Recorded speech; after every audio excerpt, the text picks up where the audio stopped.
They say desperation makes you do strange things. In my case, it made me take the night shift attendant job at Horizon Fuel, a lone gas station blinking weekly off Highway 87, miles from anything resembling civilization. My name's Maya, and after a spectacularly bad semester torpedoed my scholarship, Desperate was my middle name.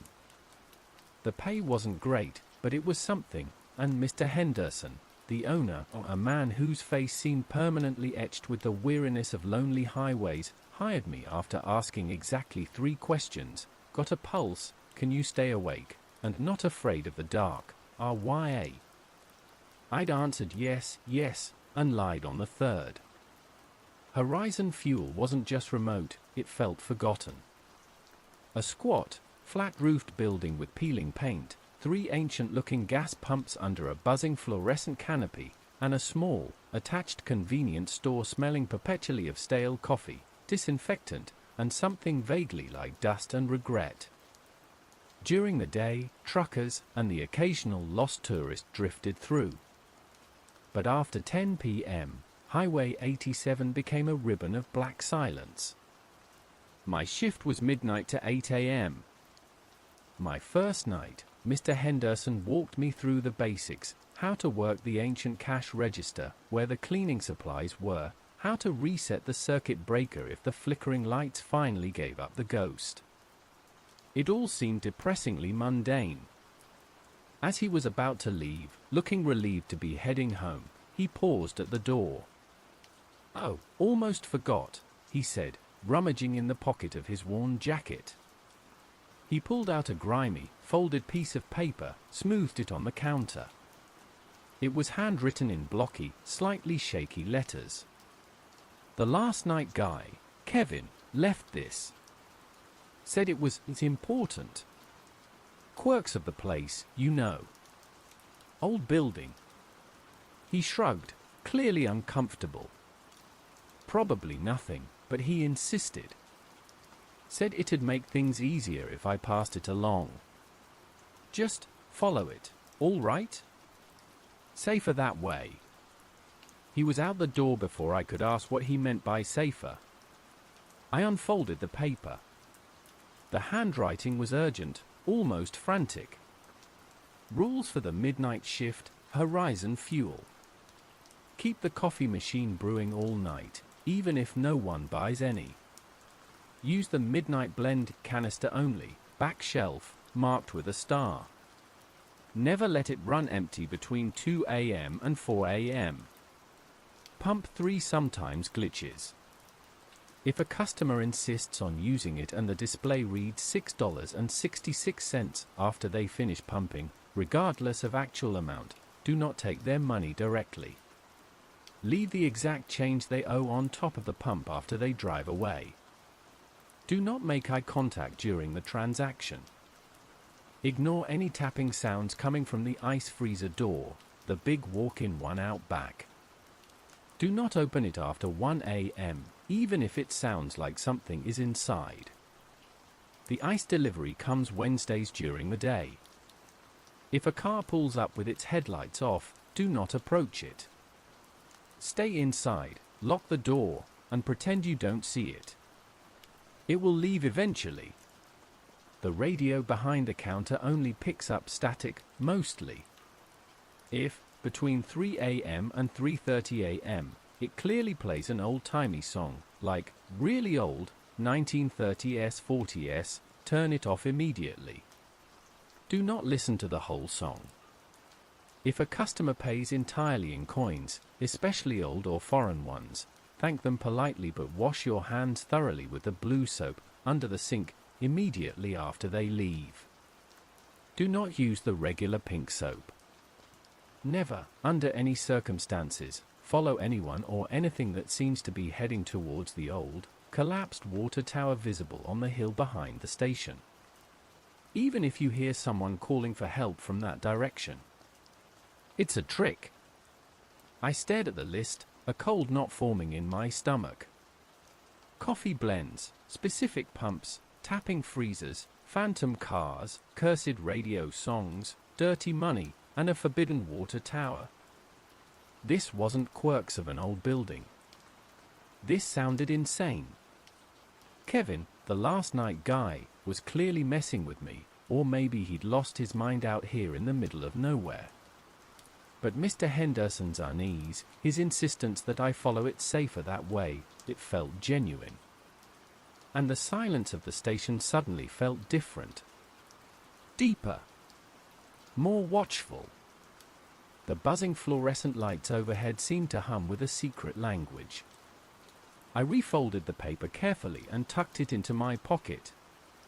A prank. Had to be.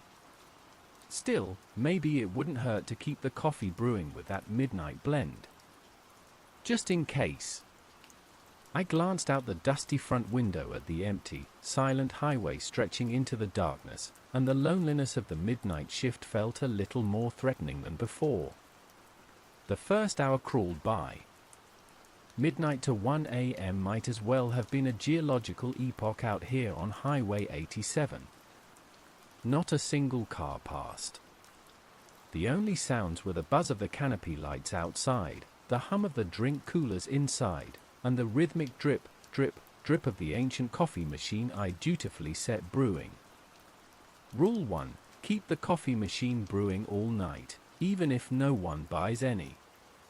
Use the midnight blend canister only, back shelf, marked with a star. Never let it run empty between 2 a.m. and 4 a.m.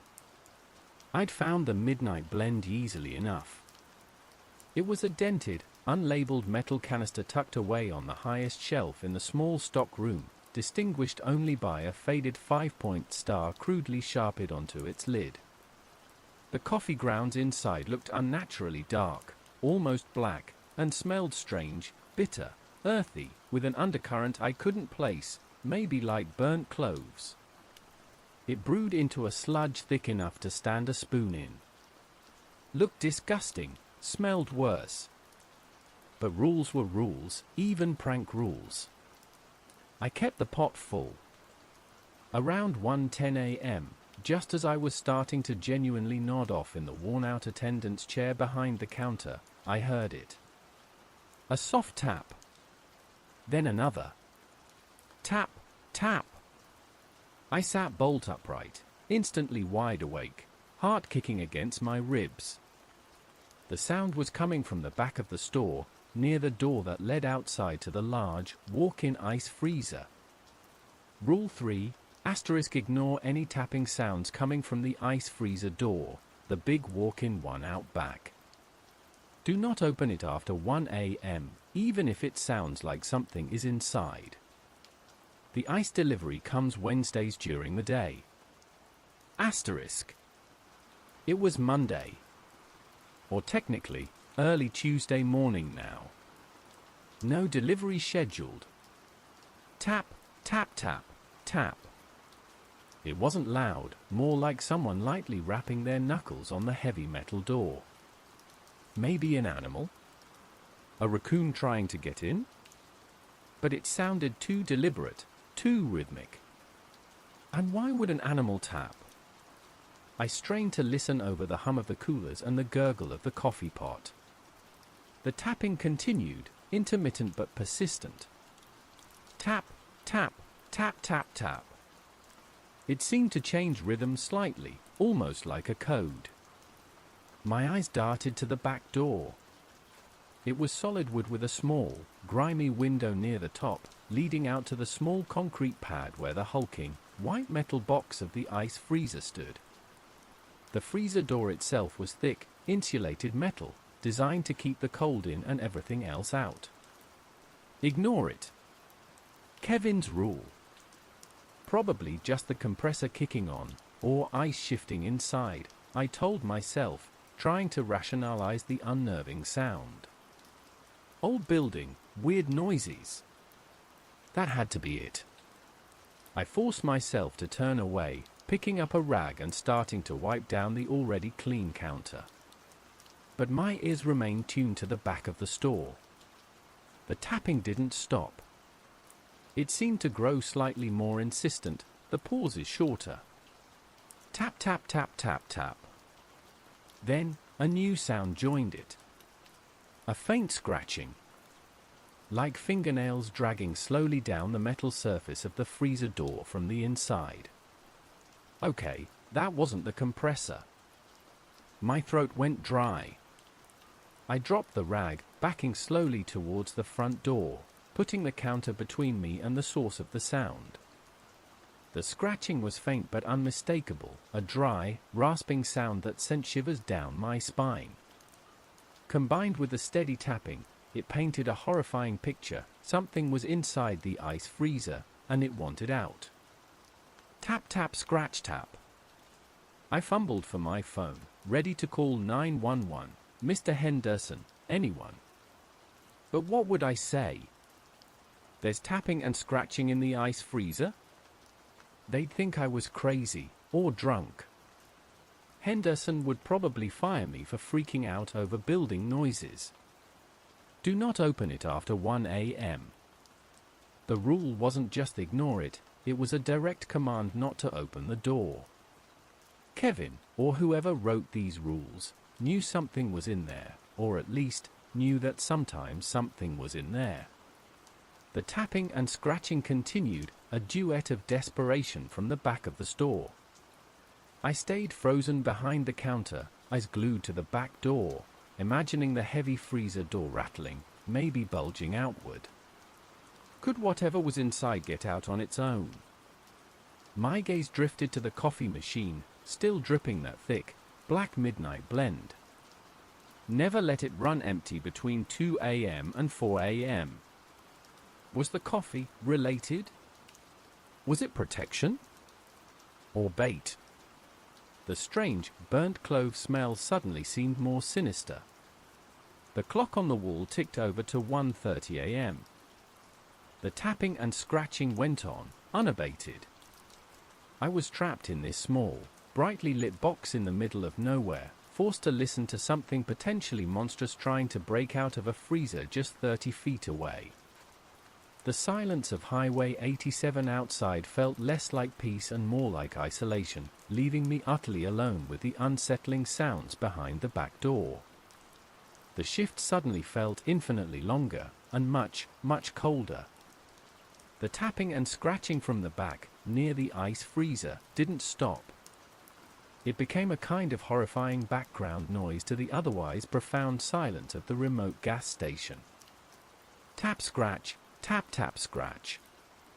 Sometimes it would pause for a minute, raising my hopes, only to resume with a slightly different rhythm, a renewed, unnerving persistence.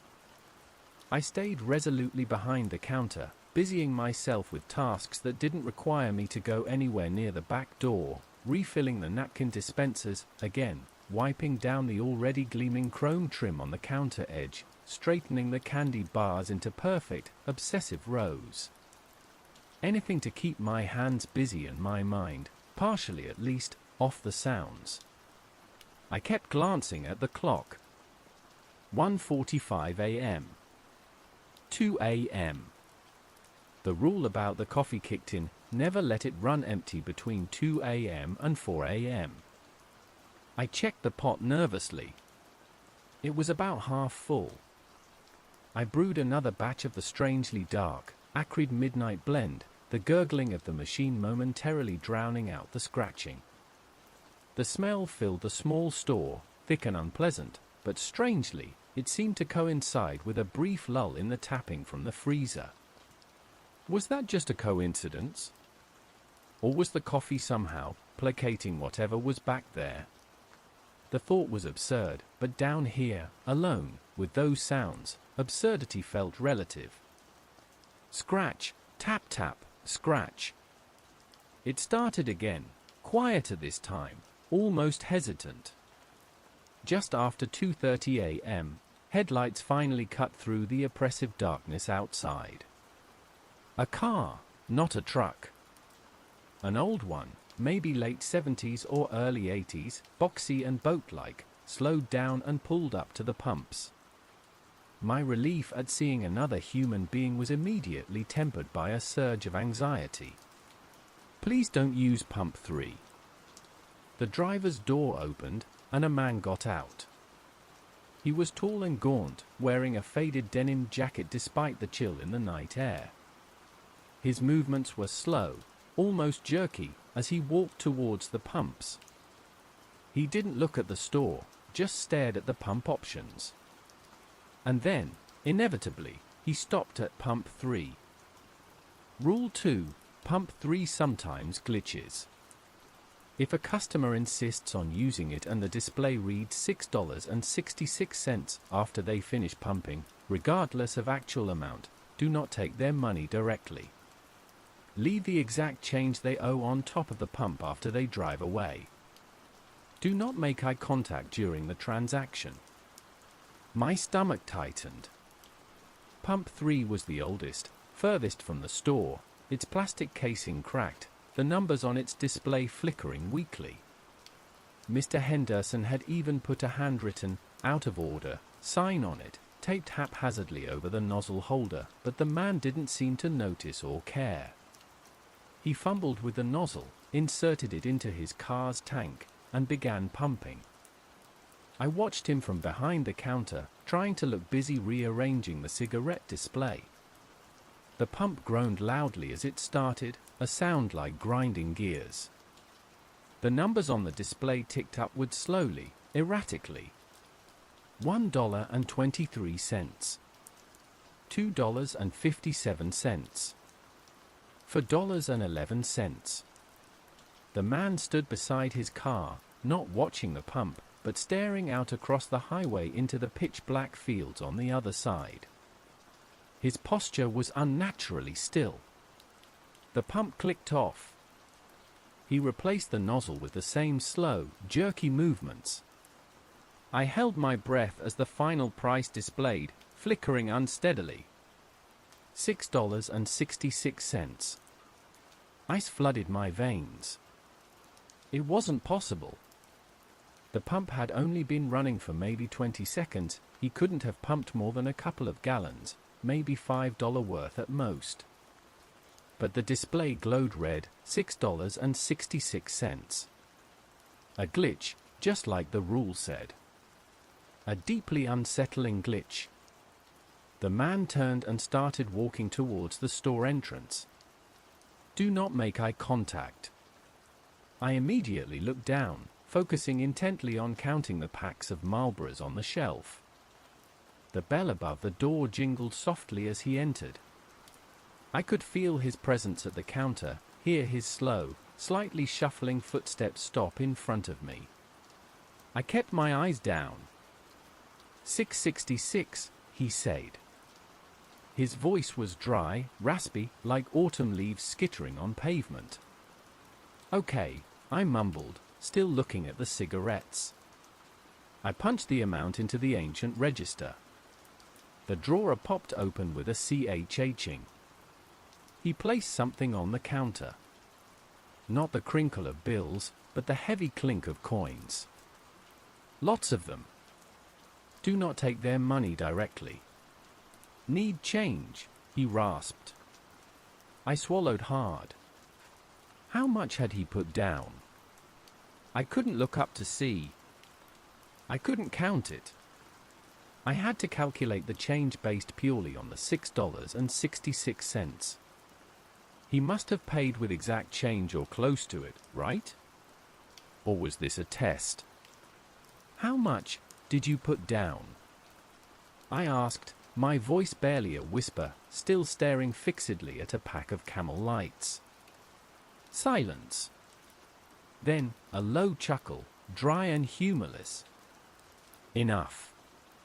My mind raced. What did enough mean? $7?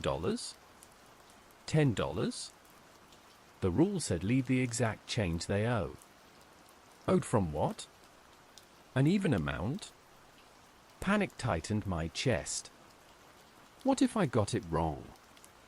Taking a shaky breath, I decided to assume he'd paid with something standard, maybe $7 or $10. Let's try $10. Change would be $3.34. I counted it out from the register, 3 singles, a quarter, a nickel, for pennies. My fingers felt numb. Leave the exact change they owe on top of the pump after they drive away. Okay, I said, keeping my gaze firmly on the register drawer. You're all set. He didn't move for a long moment. I could feel his eyes on me. The air felt thick, charged. Then, his shuffling footsteps moved away. The bell jingled again as he left. I waited until I heard his car door creak shut, the engine turn over with a rough cough, and the sound of tires crunching on the gravel as he pulled away, heading back the way he came on Highway 87. Only then did I dare to look up. The counter was empty except for a small, dark stain where his coins had presumably been. It looked almost like rust, or dried blood. Feeling nauseous, I grabbed the $3.34 in change, my hand shaking so badly the coins rattled. I stepped outside into the cold, damp night air. The man's taillights were already disappearing around a bend in the highway. The tapping and scratching from the ice freezer seemed to have stopped while he was here, I realized with a fresh wave of dread. Walking quickly over to pump 3, I placed the 3 bills and a handful of coins directly on top of the pump housing, right next to the flickering $6.66 display. The metal was cold beneath my fingers. As I turned to go back inside, my flashlight beam swept across the ground where the man had stood while pumping gas. There were footprints in the thin layer of grime and dampness near the pump. But they weren't boot prints. They looked strangely like bare feet. Long, thin, with toes that seemed slightly too far apart.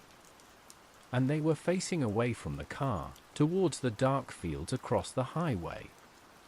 I scrambled back inside, locking the door behind me, my heart pounding a frantic rhythm against my ribs. I leaned against the counter, breathing heavily, the image of those bare footprints burned into my mind. Who was that? And why did the rules seem designed not just for safety, but to facilitate these strange, unnerving transactions?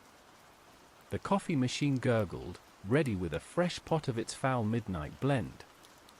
The encounter with the man at pump 3 left me deeply unnerved. The rest of the hour between 3 a.m. and 4 a.m. passed in a blur of anxiety. I kept glancing towards the back door, half expecting the tapping and scratching to resume now that the gaunt man was gone, but the ice freezer remained silent. The only sound was the incessant drip of the midnight blend into its pot, a sound that was starting to feel less like a mundane task and more like a countdown timer. I compulsively checked the coffee level, making sure it never dipped below halfway, terrified of breaking Rule 1 during its critical window. At 4:01 a.m., I allowed myself a small sigh of relief. The 2 a.m. to 4 a.m. window for the coffee rule had passed. The tapping hadn't returned. Maybe the worst was over for tonight? Just as that thought crossed my mind, I saw them. Headlights. Approaching slowly from the east, the direction most traffic came from. But something was wrong. They weren't bright and focused like normal headlights. They were dim, flickering, almost like candlelight seen through thick fog, and they seemed too low to the ground. Then, as the vehicle drew closer, turning into the station's entrance road, the dim lights extinguished completely. A car, a dark sedan, old model, maybe a Crown Victoria or something similar, rolled silently across the cracked asphalt towards the pumps, its engine making no discernible sound over the ambient hum of the station. It stopped directly in front of the store, parallel to the front windows, engine presumably off, lights definitely off. Pitch black.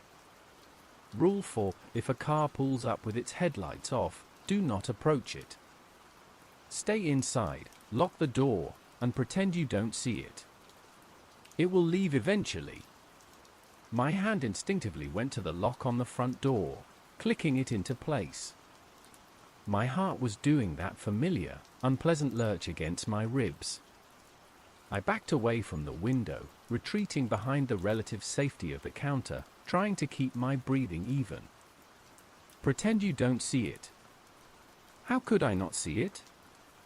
It was parked less than 30 feet from the front window, a hulking black shape barely visible against the pre-dawn gloom.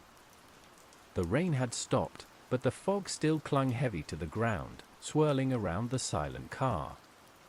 No one got out. No lights came on inside. It just sat there, waiting.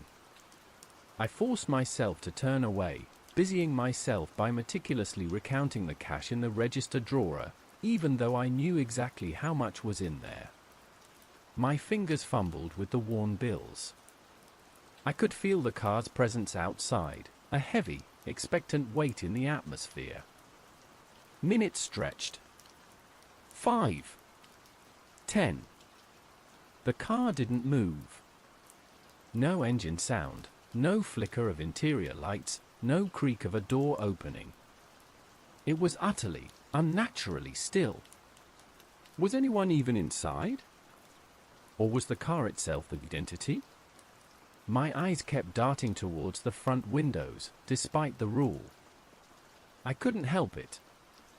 The car remained, a silent black void against the swirling fog. Then, I noticed something that made my breath catch. Condensation. On the inside of the car's windows.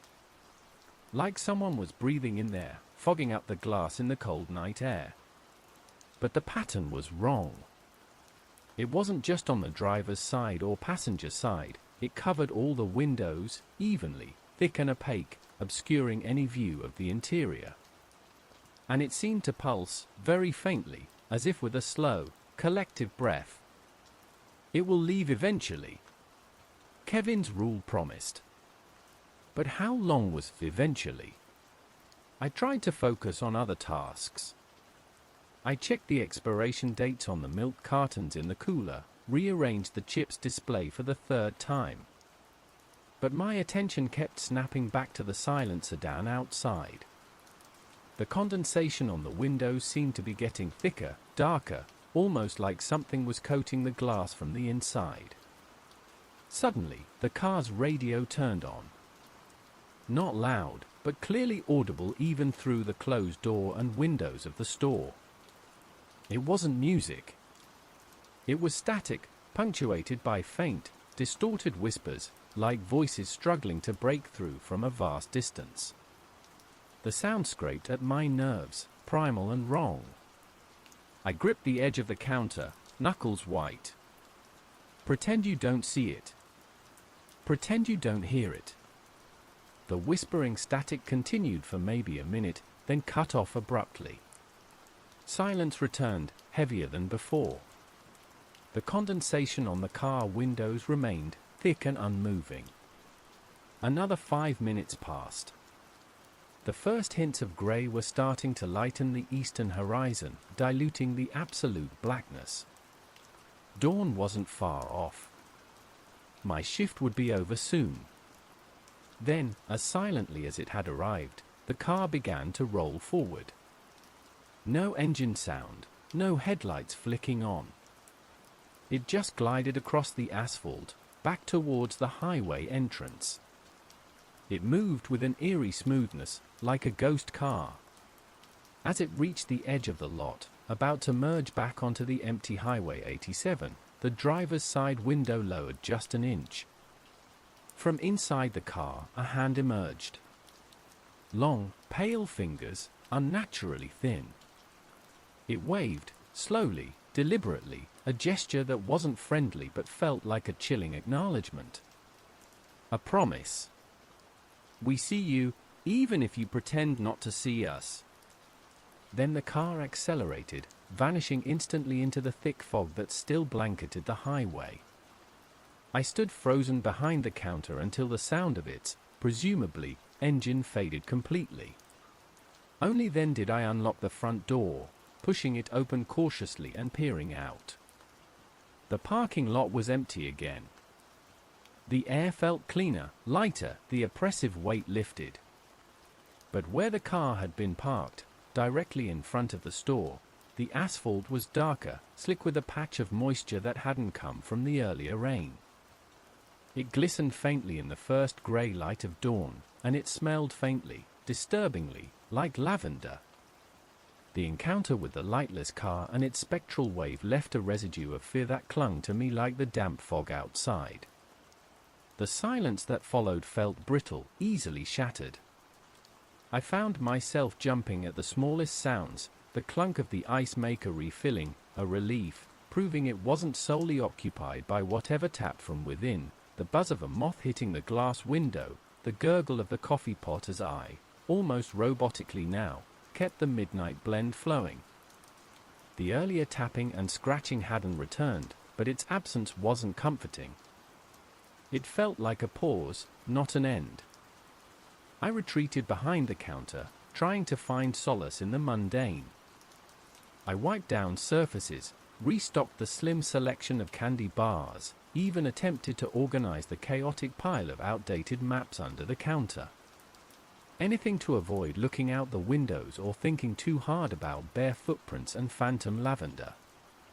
The clock on the wall, a cheap plastic thing with a faded depiction of a soaring eagle, ticked loudly in the quiet. 3 a.m. 3:10 a.m.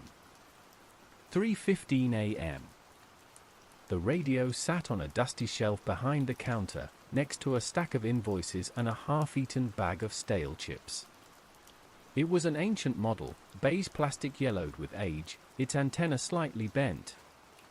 Mr. Henderson had mentioned it usually only picked up static out here, maybe a faint AM station from 100 miles away on a clear night. I hadn't even bothered turning it on. Suddenly, it crackled to life. Not with static, but with music. Rule 5, the radio behind the counter only picks up static, mostly. If, between 3 a.m. and 3:30 a.m., it clearly plays an old-timey song, like, really old, 1930s, 40s, turn it off immediately. Do not listen to the whole song. My head snapped towards the radio. It was 3:17 a.m.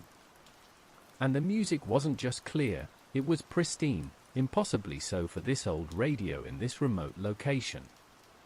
It was a slow, melancholic tune, carried by a scratcher-sounding violin and a woman's voice crooning softly. It sounded ancient, like something pulled from a dusty 78 RPM record, definitely 1930s or 40s, just like the rules specified. Shadows fall, and I recall, dreams we knew, me and you. The singer's voice was sweet but held an underlying sadness, a ghostly quality that made the hairs on my neck stand up. The melody itself was simple, repetitive, almost hypnotic. Turn it off immediately. Do not listen to the whole song. Why? What would happen if I listened? The melody was strangely compelling, pulling at something deep inside me, a sense of nostalgia for a time I'd never known. It felt familiar, somehow. Wrong, but familiar. Shaking off the strange pull, I lunged for the radio, my hand fumbling for the power knob. It was one of those old-fashioned dials that clicked satisfyingly when turned. Stars above, whisper of love untrue, skies of blue. The singer's voice seemed to get slightly louder, clearer, as my fingers closed around the knob. It felt like it knew I was trying to silence it. With a determined twist, I clicked the radio off. The music cut out instantly. Silence rushed back in, feeling heavier, more oppressive than before. My heart was pounding. I stared at the silent radio, half expecting it to turn itself back on. It remained quiet. I backed away slowly, never taking my eyes off it. Why that specific time window? Why that kind of music? And why was it so important not to listen to the whole song? What was Kevin, the previous night guy, so afraid of? The silence stretched. I found myself straining to hear, half remembering the ghostly melody, the sad, sweet voice. There was an urge, strong and irrational, to turn it back on, just for a second, just to hear the rest. No. I shook my head, grabbing the edge of the counter to steady myself. Follow the rules. But the brief encounter with the phantom broadcast left me feeling more exposed than ever. If the radio could just turn itself on and play music from 80 years ago, what else could this place do? The mundane objects of the gas station, the coffee pot, the pumps, the freezer, the radio, they didn't feel like objects anymore. They felt like conduits, tools used by unseen forces according to a set of rules I was only beginning to grasp. And the silence wasn't empty, it was just waiting for the next performance. The silence after the radio incident felt different, heavier, somehow, as if the brief intrusion of that ghostly music had left an imprint on the air. I kept glancing at the inert radio, half expecting it to spring back to life, but it remained stubbornly off. The coffee machine continued its monotonous drip, filling the pot with the dark, oddly scented midnight blend. Outside, the fog pressed against the windows, reducing the world to just this small, isolated island of flickering fluorescent light. I tried to keep busy, performing the rote tasks of the night shift, but my mind kept replaying the events, the tapping freezer, the $6.66 glitch, the car with no headlights, the phantom song. Each incident felt like a piece of a puzzle I didn't have the picture for, governed by rules that hinted at dangers far beyond faulty wiring or local eccentrics. Around 4:45 a.m., the bell above the door jingled again, making me jump nearly out of my skin. A man stood there, silhouetted against the foggy pre-dawn light. He was small, wiry, dressed in clothes that looked decades old, worn tweed trousers held up by suspenders, a threadbare button-down shirt, and a flat cap pulled low over his eyes. He shuffled towards the counter, his movements stiff, almost arthritic. "Welcome to Horizon Fuel," I recited automatically, though the greeting felt increasingly hollow. "What can I get you tonight?" He didn't look at the sparse shelves or the coffee machine. Instead, he reached into the deep pockets of his trousers and began placing coins on the counter. Not just a few, handfuls. They clinked heavily as they piled up, tarnished silver dollars, dull copper pennies that looked thicker than modern ones, strange foreign coins with holes in the middle or depicting rulers I didn't recognize. There were easily 30 or 40 coins in the scattered heap. Rule 6: if a customer pays entirely in coins, especially old or foreign ones, thank them politely but wash your hands thoroughly with the blue soap under the sink immediately after they leave. Do not use the regular pink soap. My gaze flickered over the odd collection of currency. He hadn't even bought anything yet. "Just need some gas," he mumbled, his voice thin and reedy, barely audible. He gestured vaguely towards the pumps outside. "Whatever this'll cover." I eyed the pile. It looked like maybe $10, $15 at most, if any of it was even still legal tender. "Okay, sir," I said, forcing politeness into my voice. "Which pump?" He didn't seem to hear me, his attention fixed on the coins, nudging them slightly with a dirt-caked fingernail. "For the journey," he whispered, more to himself than to me. "Need fuel for the journey." Uncertain how to proceed, I just stood there. He eventually looked up, his eyes pale and clouded, seeming to focus on me for the first time. "Thank you," he said, the words oddly final. He turned and shuffled back towards the door, leaving the pile of strange coins untouched on the counter. He didn't go to the pumps. He just walked out, the bell jingling softly, and disappeared into the fog. I watched through the window. He didn't get into a car. He simply walked off the edge of the asphalt lot and vanished into the grey shroud that hid the fields and the low hill behind the station. I stared at the pile of coins. They felt wrong, heavy with the weight of years, maybe centuries. Some felt unnaturally cold, others strangely warm. Following the rule, I didn't touch them yet. I waited until I was sure he was gone, then looked under the sink. Tucked behind the cleaning supplies were 2 bottles of liquid soap, the standard pink stuff, and a smaller, unlabeled bottle filled with a viscous, unnervingly bright blue liquid. Carefully, using a paper towel, I swept the pile of coins into a plastic bag, keeping it separate from the register. Then, I went to the small employee restroom, lathered my hands thoroughly with the strange blue soap, scrubbing under my nails, feeling an odd tingling sensation as I rinsed. The soap left behind a faint, sharp, almost metallic scent. Why the specific soap? What was on those coins? As I dried my hands, I glanced out the small, fogged-up bathroom window. It faced the back of the station, towards the low hill where the ruins of an old water tower stood. I could just make out its skeletal frame through the swirling mist, a dark, jagged silhouette against the lightening sky. Rule 7, never, under any circumstances, follow anyone or anything that seems to be heading towards the old, collapsed water tower visible on the hill behind the station. Even if you hear someone calling for help from that direction. It's a trick. The man with the coins, he had walked off in that general direction. A sudden, piercing sound cut through the air, a cry, thin and desperate, sounding like a child calling for help. It seemed to come directly from the direction of the water tower. Help me! Please! I'm lost! I froze, hand still on the paper towel dispenser. Every instinct screamed at me to run outside, to follow the sound, to help whoever was out there. But Kevin's final, most absolute rule held me rooted to the spot. It's a trick. The cry came again, closer this time, more panicked. Hello? Can anyone hear me? It's so dark. I backed away from the window, heart pounding. It sounded so real, so genuinely terrified.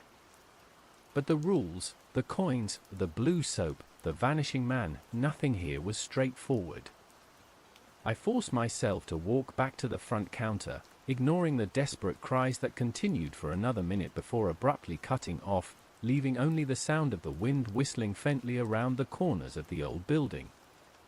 The eastern sky was definitely getting brighter now. 5:30 a.m. My shift was almost over.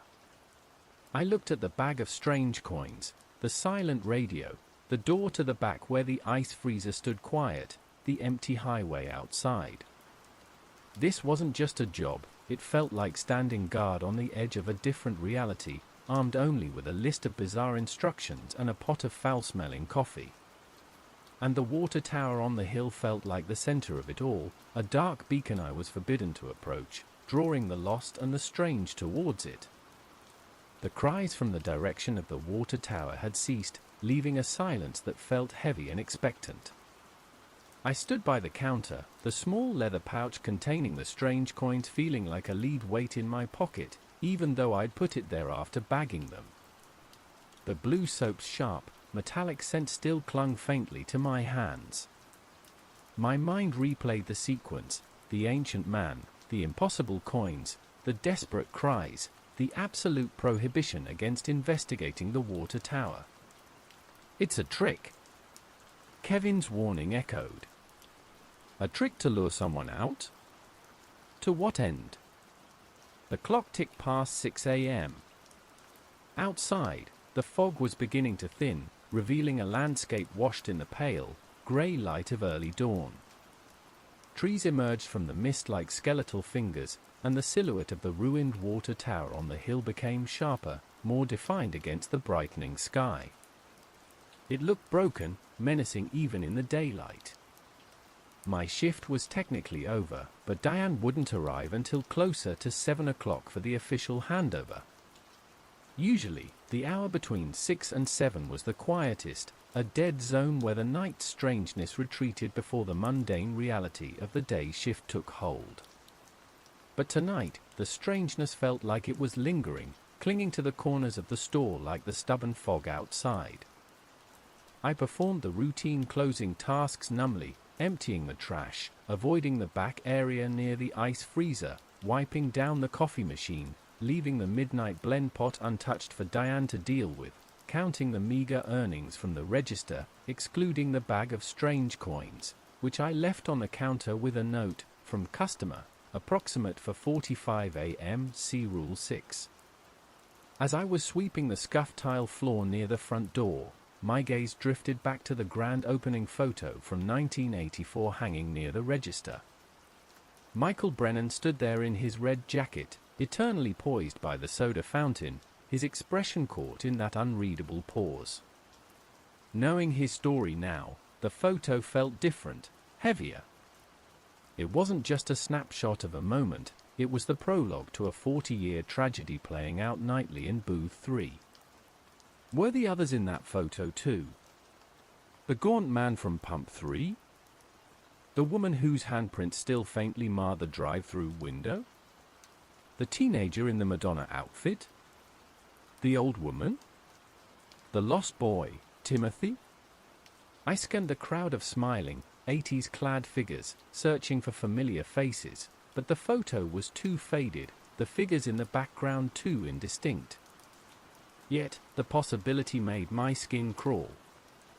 Was this whole place a snapshot, stuck in 1984, replaying its ghosts over and over? My sweeping stopped near the pay phone in the back corner. Rule 5, if it rings, do not answer it. Unplug it if necessary. It hadn't rung since Diane told me her heartbreaking story about hearing her dead son's voice. The receiver still hung crookedly, the cord frayed. On impulse, driven by the night's residual tension, I walked over and gently lifted the receiver. No dial tone. Just dead silence. Yet, holding it to my ear, I could almost imagine hearing faint whispers, echoes of voices trapped in the dead line, maybe Diane's son, maybe others caught in this place's web. I quickly hung it back up, the plastic cool against my suddenly clammy hand. The sky outside was turning shades of pink and orange. Beautiful, normally. Today, it just felt like the closing curtain on a nightmarish play. I walked to the front window, watching the highway. A few early morning cars started to appear, their headlights cutting through the last remnants of the fog. The real world was waking up. Suddenly, a flash of movement on the hill caught my eye. Near the base of the derelict water tower. I squinted, heart jumping. Was it the man with the coins? Or the source of the cries I'd ignored? It was neither. It looked like a deer, but it moved wrong. Too jerky, too fast. And it seemed too dark, almost black, even in the growing light. It darted from the shadow of the tower into a thicket of trees and was gone. Just an animal spooked by the dawn, I told myself. Had to be. But the image lingered, unsettling. At 6:55 a.m., Diane's rusted Tahoe pulled into the lot.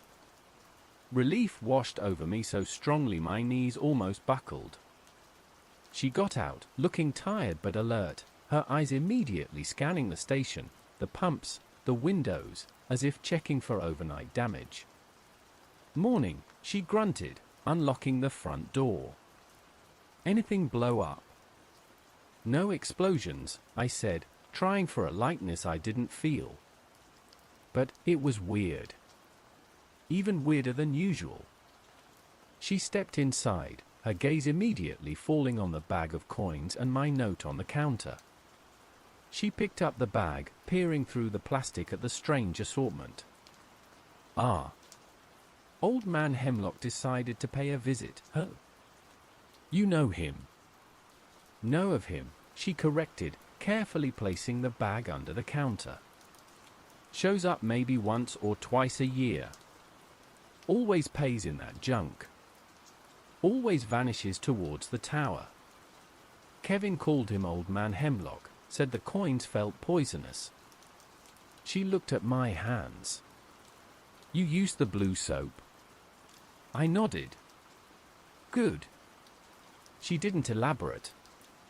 She walked over to the coffee machine, wrinkled her nose at the midnight blend, and immediately started dumping it down the drain. Anything else? I hesitated, then told her. Pump 3 hit $6.66. Headlights off car showed up around 4. Radio played a song from the 40s at 3:17. And I heard someone crying for help from the water tower. Diane listened impassively, rinsing out the coffee pot. Standard Tuesday, she said, though her voice lacked conviction. You followed the rules. Yeah. All of them. Then you did good.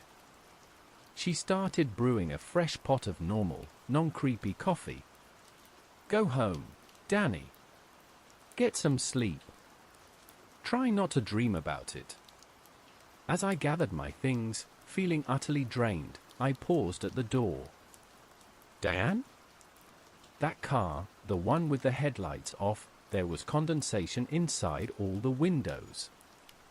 And when it left a wet patch on the asphalt that smelled like lavender. She finished for me, not looking up from the coffee machine. Yeah. She does that sometimes. She? Before I could ask, Diane just shook her head. Go home, Danny. Some things are better left unknown. See you tonight. I walked out into the bright, crisp morning air, the rising sun hurting my eyes. The strangeness of Horizon fuel didn't stop when the shift ended. It lingered, seeped into the daylight, leaving unanswered questions and the chilling certainty that the rules weren't just about surviving the night, they were about keeping something much larger, much older, at bay. And I still had no idea what that really was. Going back to Horizon fuel after that Tuesday shift felt different. Diane's casual dismissal, Standard Tuesday, hadn't lessened my fear, it amplified it. If phantom cars, cursed radios, and voices crying from forbidden locations were standard, what did a bad night look like? I spent my off-day oscillating between exhaustion and hypervigilance, half expecting to see bare footprints on my motel room floor or catch the scent of lavender drifting through the vents. Sleep offered little escape, filled with fragmented dreams of flickering lights and coins that felt cold as death. When I came in for my next shift, I found Diane waiting, sitting in one of the cracked vinyl booths with a cup of tea, the rule card laid out on the table in front of her. Sit, she said, gesturing to the opposite bench. We need to add something. Kevin never wrote it down, but it's important. I sat, apprehension coiling in my gut. Another rule? It's about closing, she began, her gaze steady. Or rather, not closing. The sign says we're 24/7, and technically, we are. But between 7:30 a.m. and 8 a.m., right before the day shift really gets going, you clean the front windows. From the inside. And you focus only on the windows. Don't look out at the highway, don't look back into the store. Just clean the glass. Understand? Why? The question slipped out before I could stop it. Diane sighed, a tired, rattling sound. Because sometimes, things linger. Things that arrived during the night and haven't quite moved on. Daylight makes them agitated. The window cleaning, it's a ritual. A distraction.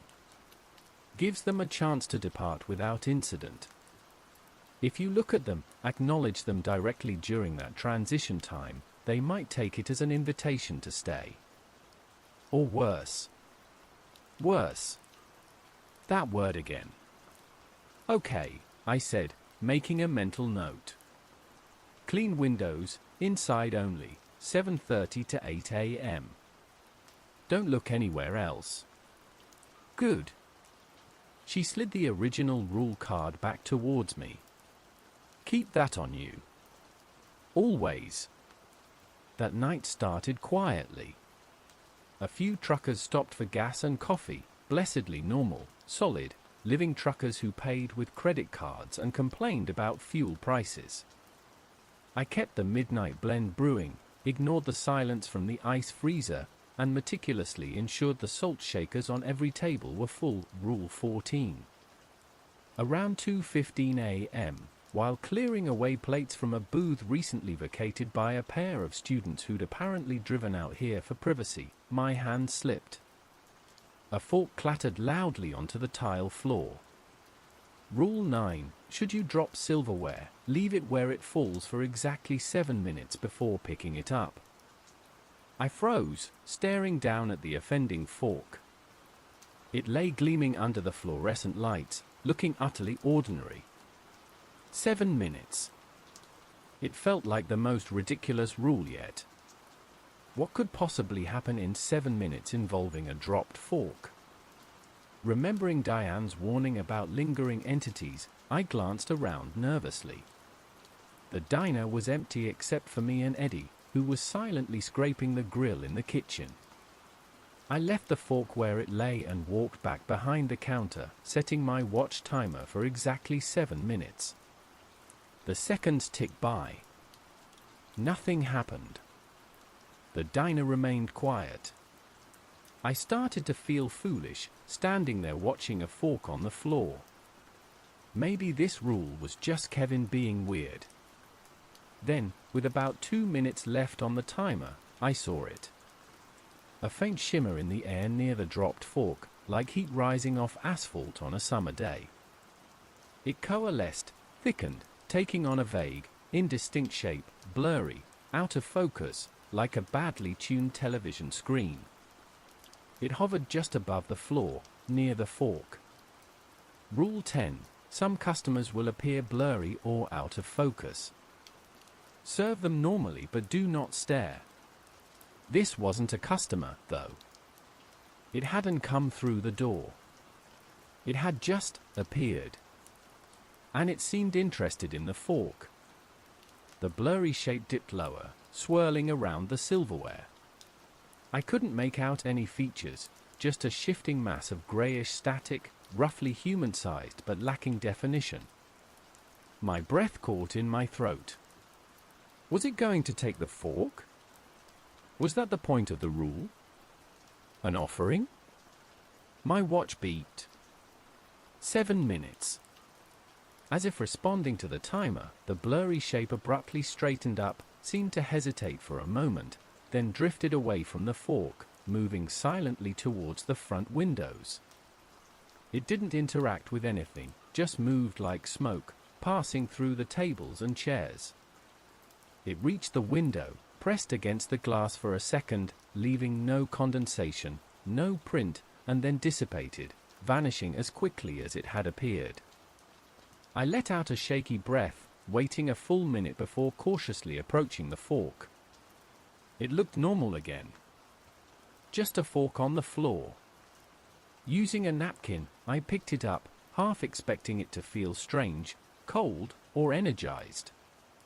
It felt like ordinary metal. I took it straight to the kitchen sink and washed it with the blue soap, scrubbing it much longer than necessary. Blurry one? Eddie asked gruffly, not looking up from cleaning the deep fryer. Yeah, I replied, my voice unsteady. Near the dropped fork. Happens, he said. They're attracted to disruptions. Drop things. Spills. Broken rules. He paused, then added, almost too quietly to hear over the fryer's hiss, sometimes they clean up. Sometimes they make a bigger mess. I didn't ask what he meant. I spent the rest of the night acutely aware of every object in the diner, terrified of dropping something else, of causing another disruption. The blurry figure hadn't seemed overtly threatening, but its sudden appearance and silent departure felt like another warning, another glimpse into the unseen world that operated just beneath the surface of Horizon Fuel, waiting for the smallest crack, the smallest mistake, to bleed through. The blue moon felt closer than ever. The final night before the blue moon arrived thick with an unnatural stillness. The usual fog was absent, replaced by a sky so clear and black the stars seemed unnervingly close, like holes punched in velvet. Even the buzz of the fluorescent canopy light seemed muted, hesitant. I came in early, finding both Mabel and Eddie already there, their faces grim. Margaret's journal and my grandmother's hagstone sat on the counter between them. "Tonight's the night," Mabel said, her voice lacking its usual crispness. The boundary collapses fully at 3:33 a.m., coinciding with the moon's zenith. We have until then to prepare. The preparations were a whirlwind of rituals drawn from both Margaret's journal and Iris's hurried instructions before she'd left 2 days prior, promising to return when the time was right. Eddie and I traced protection sigils from the grimoire onto every window and doorway using a mixture of salt, iron filings, and something viscous Mabel called threshold paste. We reinforced the salt lines at the entrances, adding graveyard dirt Iris had provided, burying small iron charms beneath the thresholds. Rule additions for Blue Moon Night, per Margaret Iris. BM1. Activate diner protection sigils with 3 drops of Cassidy blood at midnight. BM2. Keep all iron objects, wrenches, tire irons from stock, near the doors. BM3. Silver objects, actual silver, not just plated, to be kept on the counter, they bind, not repel. BM4. If the collector manifests outside booth 13, do not engage directly. Focus on maintaining the salt circles. BM5. Only the living can reinforce the boundary once the crossing begins. As midnight approached, the air grew heavy, vibrating with latent energy. Our few dead customers arrived, Frank, Margaret in her trench coat, the hiking family, but they didn't take seats. They stood near the walls, silent, watchful, their forms seeming more solid, yet strangely distant. At precisely midnight, Mabel nodded to me. Taking the small silver knife Iris had left, I made a shallow cut on my palm, wincing as 3 drops of blood fell onto the worn linoleum floor precisely in the center of the diner. As the blood landed, the sigils Margaret had carved beneath every surface flared with a brief, almost invisible blue light. A low hum filled the air, the diner's latent energy awakening. The hours passed in tense silence. More dead customers arrived, filling the spaces along the walls, a silent congregation waiting for passage. The living world outside ceased to exist, not a single car passed on Highway 87. 3:15 a.m. The lights began to flicker erratically. The air crackled. The jukebox flared to life, playing not one song, but a cacophony of melodies from different eras simultaneously, distorted and overlapping. 3:25 a.m. The walls seemed to become transparent, showing glimpses of other places. Swirling fog, desolate landscapes, briefly flashing cityscapes under alien skies. The dead customers stirred, turning towards the shifting walls, anticipation on their spectral faces. 3:30 a.m. The collector manifested. Not in booth 13, but in the center of the room, where my blood had activated the symbols. It was larger now, less a shadow, more a being woven from pure darkness, its featureless face fixed on me. It didn't speak, but its intent radiated outwards, cold, possessive hunger. The deck comes due. Hold the line. Mabel shouted, gripping an tire iron. Eddie stood near the back door, another heavy wrench in his hand. The dead customers formed a loose, silent barrier between me and the collector, their forms flickering under its intense presence. 3:33 a.m. The blue moon hit its zenith. The diner vanished. One moment we were in the familiar space, the next we stood on a precipice overlooking an endless, swirling vortex of color and light. Stars rushed past. Ethereal landscapes formed and dissolved. And pouring towards us, out of the vortex, came a tide of souls, hundreds, thousands, faces filled with longing, confusion, hope, and despair. Simultaneously, the souls gathered in the diner surged forward, joining the river flowing into the swirling chaos beyond. Frank gave me a solemn nod as he was swept past. Margaret in her trench coat offered a faint smile. The little boy from the hiking family waved, his face finally peaceful, before dissolving into the light with his parents. But the collector remained, turning its chilling emptiness towards me, blocking my view of the crossing souls. Payment. The demand echoed not in my ears, but in my soul. The bargain is void. Iris's voice suddenly rang out, sharp and clear. She stood beside me, appearing from nowhere, the grimoire open in her hands, glowing faintly. No soul promised without consent. The alternative is offered. She slammed the grimoire shut. The swirling vortex behind the collector pulsed violently. The collector turned towards her, distracted for a crucial second. Now, Riley! Iris screamed. I knew what to do. Holding my grandmother's hagstone to my eye, I focused all my will, all the diner's awakened energy, all the power inherited through my bloodline, not on the collector, but on the space where the diner should be. I pictured the walls, the counter, the booths, the seal my blood had activated. I poured every ounce of intention into that image, willing the boundary to reform, to solidify, now. The hagstone burned cold against my skin. The world snapped back. We were in the diner again. The vortex was gone. The spectral customers were gone. The collector stood before me, letting out a silent scream of rage that shook the very foundations. It lunged. But the boundary held. It hit an invisible wall where the crossing had been, recoiling as if burned. The sigils on the floor glowed faintly. It turned its featureless face between me, Iris, and the now empty booth 13. The debt remains, it resonated, a promise cold as the void. Then, like smoke dissipating, it faded, leaving only a lingering chill and the scent of ozone. Silence. Iris and I stood panting in the center of the now utterly empty diner. Eddie and Mabel slowly lowered their iron weapons. Did it work? I asked, my voice hoarse. Iris touched the floor where the sigils were now fading. The boundary is sealed. Stronger than before. The debt is renegotiated. It cannot claim you.